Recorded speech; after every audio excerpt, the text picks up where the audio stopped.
বাবুল, জ্ঞান ফেরার পর জুলেখা বারবার শাহামুদ্দিনের কথা বলছিল,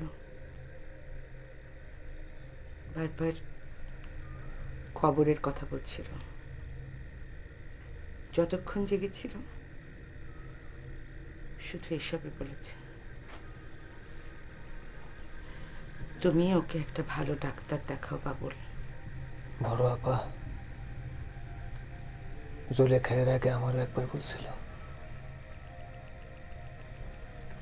শাহামুদ্দিন মারা যাওয়ার পর সে নাকি জুলেখার সাথে কথা বলে। বাবুল, বাবুল আর দেরি করো না, জুলেখাকে ডাক্তার দেখাও বাবুল।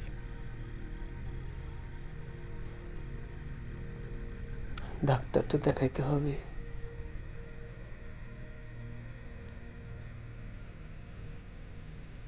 বড় আপা। একটা কথা বলবো, রাগ করবেন না তো? বলো।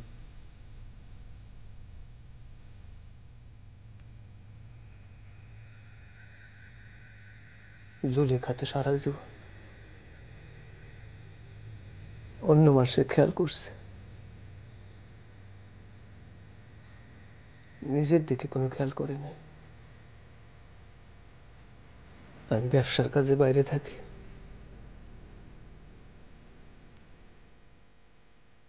আপনি যদি বেয়াদবি না নেন,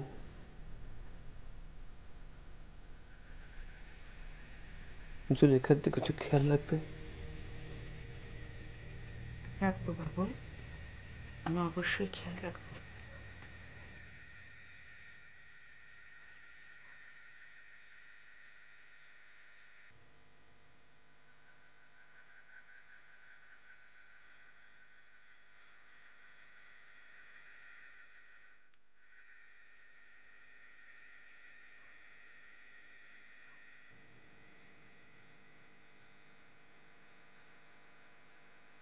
কেমন লাগতেছে জুলেখা?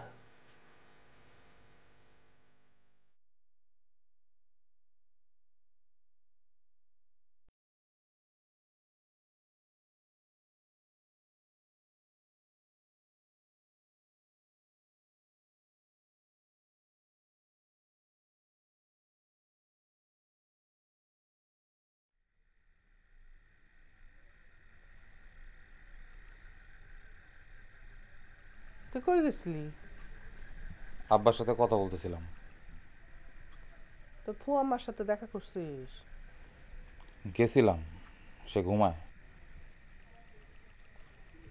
বেচারের কি হইল বলতো? আম্মা, আমি কেমনে বলবো? আমি কি ডাক্তার বৈদ্য না পীর ফকির? তোর কি মনে হয় বোবাই ধরছে? জানি না আম্মা, এগুলো নিয়ে এখন কথা বলতে ভালো লাগতেছে না।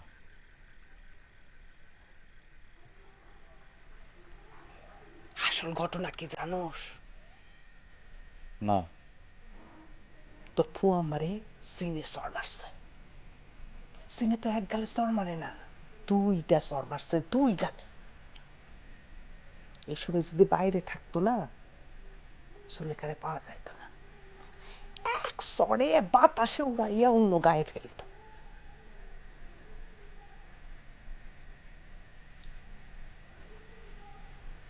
কেন চর মারছে জানোস? না। আমার লগে বেয়াদবি করছে। আমি দেখছি যখনই আমার লগে উল্টা পাল্টা করে ওর শরীর খারাপ হয়, বোবায় ধরে। কেন জানোস? আমার সাথে জিন আছে। আমি এর আগেও টের পাইতেছিলাম, কিন্তু ঠিক পাই নাই আছে কি নাই, আছে কি নাই।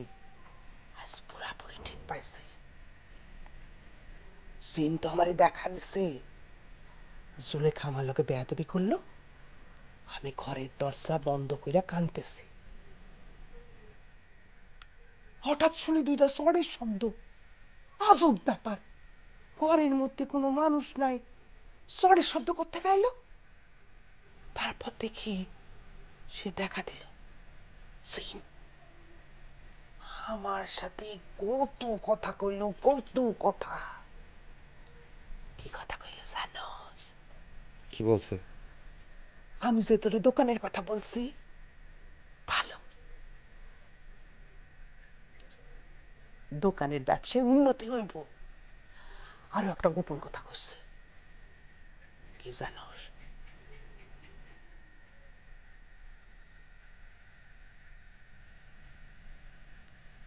কি জানোস? সবার কাছে যে জিন আছে, সে জিন খারাপ জিন, ছোট জিন। আর আমার কাছে যে জিন আছে, সেটা হলো ভালো জিন, বড় জিন। আরো বলছে, এখন থেকে এই বাড়িতে কেউ যদি আমার কথা না শুনে, সেই জিনের চট খাইব। আম্মা, এসব পেট বানায় বানায় কথা বলা বন্ধ করেন। আর যে ব্যবসার কথা বললেন, ব্যবসা যদি করি ফুয়াব্বার সাথে করবো। আব্বার সাথে সে ব্যাপারে কথা বলতেছিলাম, টাকা দিতে সে রাজি হয়েছে।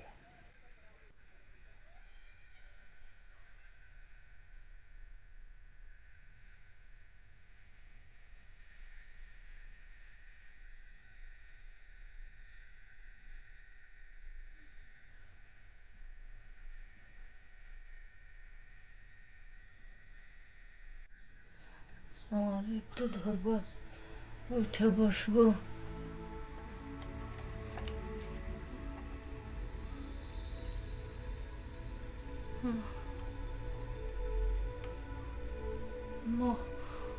মকবুল আসে নাই? আসছি, আমরা তো একসাথেই আসছি। তুই এখানে বসে আছিস কেন? যা ঘরে যা, আমি তখন ভালোই আছি।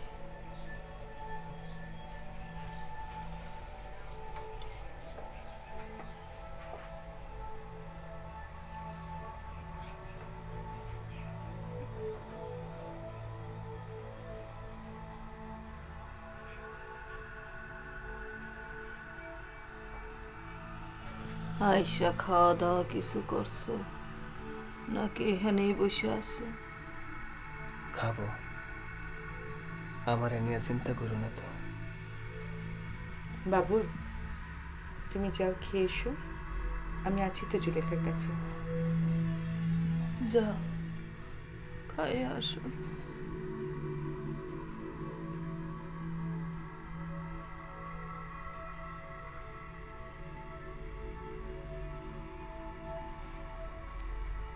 জুলেখা, তোমার তো কিছু একটা খাওয়া দরকার।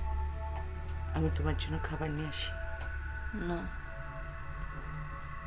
এখন কিছু খাইতে ইচ্ছে করতেছে না, খাইতেও পারবো না।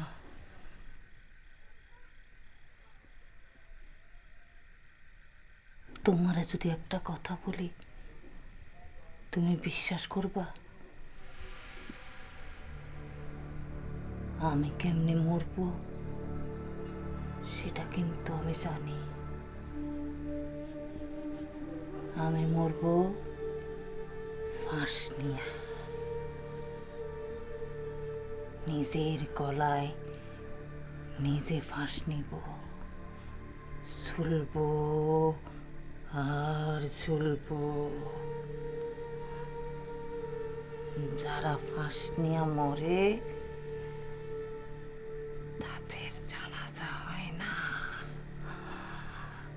জানাজা হয় না, হয় না। ঝুলবা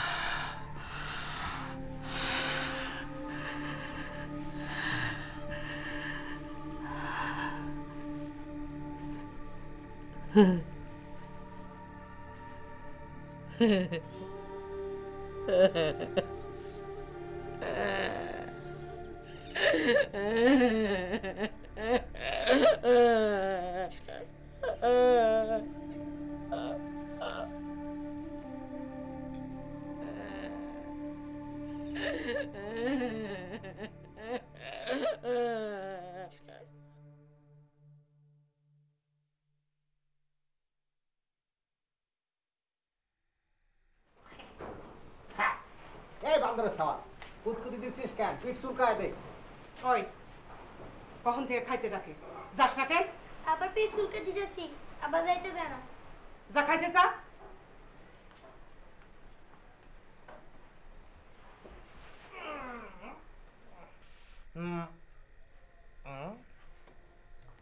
শোনা, কি হয়েছে তোমার? হ্যাঁ, চেয়ারটা এরকম রাগ রাগ কেন?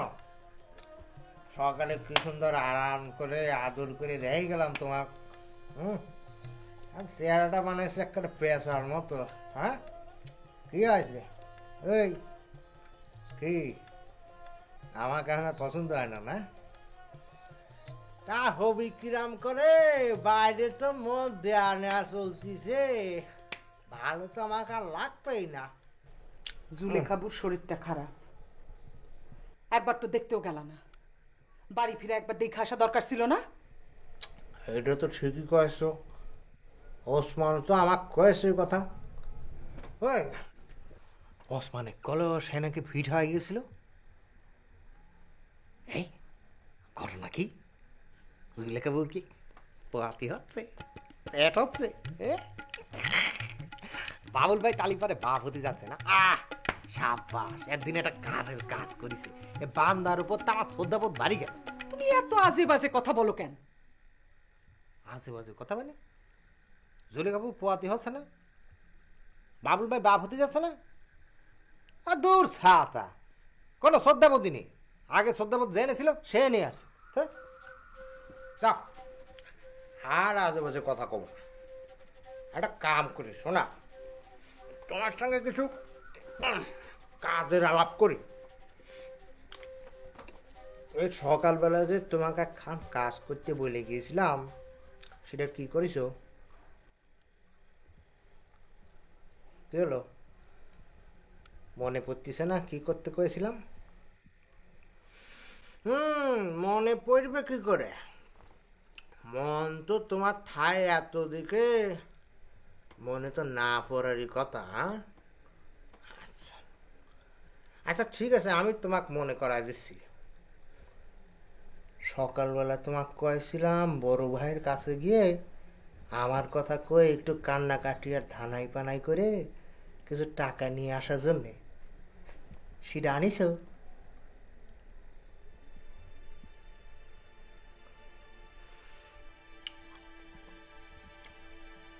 বুঝলে শোনা, তোমার সব ভালো, শরীর স্বাস্থ্য চেহারা সুরত মাশাআল্লাহ। আল্লাহ যা দিয়েছে না তোমার, সব একটা উজান মুখে। হ্যাঁ, শুধু তোমার খারাপ একটাই, তোমাকে যেটা কই সেটা তুমি শোনো না।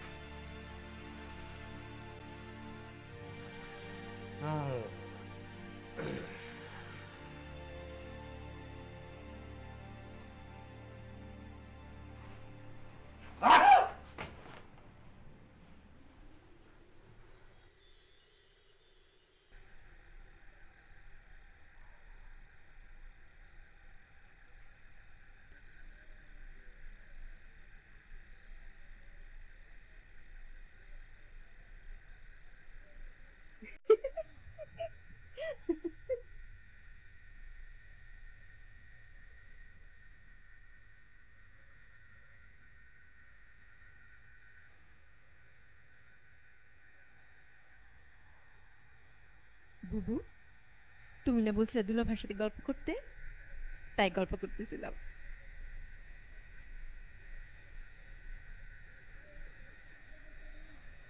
বুবু, তোমার কথা তো একেবারে সত্য। দুলা ভাই তো আমার সাথে গল্প করতে খুবই পছন্দ করে। তখন ধরে বলতেছে এইবার উঠি এইবার উঠি, আমারে তো উঠতেই দিতে চায় না।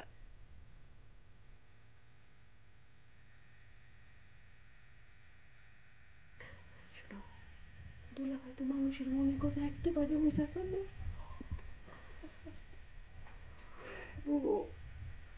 এখন আর গল্প করতেছে না, ঘুম পাইতেছে।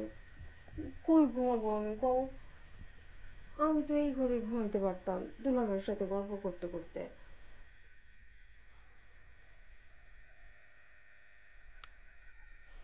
তোমার তো আবার বাড়ি ভর্তি মানুষ, এ আবার কি মনে করে একেবারে ঘুমাইতে হবে বিয়ার পর।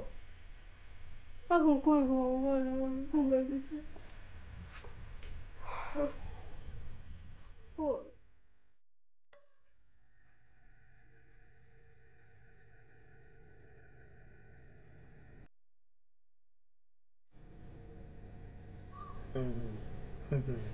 শোনা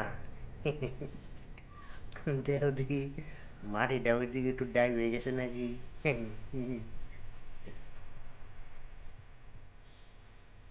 কিরম যেন মনে হচ্ছে ওদিকটা একটু কাইট কাইট, মনে হচ্ছে ওদিকটা একটু নিচু আর এদিকটা একটু উঁচু। কারণ জানি বলের মতো গিয়ে ধাক পাট করে ওখানে পড়ে যায়। হ্যাঁ,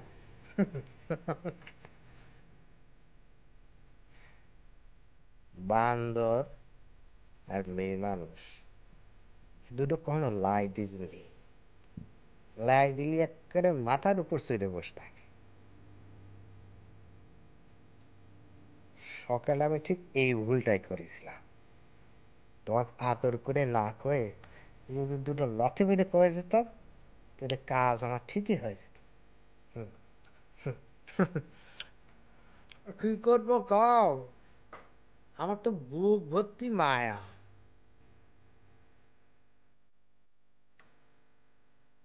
দেখছো পশম, দেখছো পশম?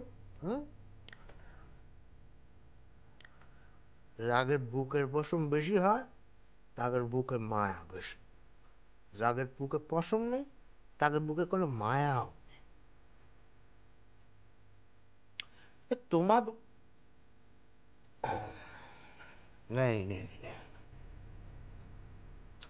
আচ্ছা তুমি আমাকে এখন কথা কও দেখি, আমাকে ওসমানের বুকে কি পশম হবে নাকি পশম হবে না?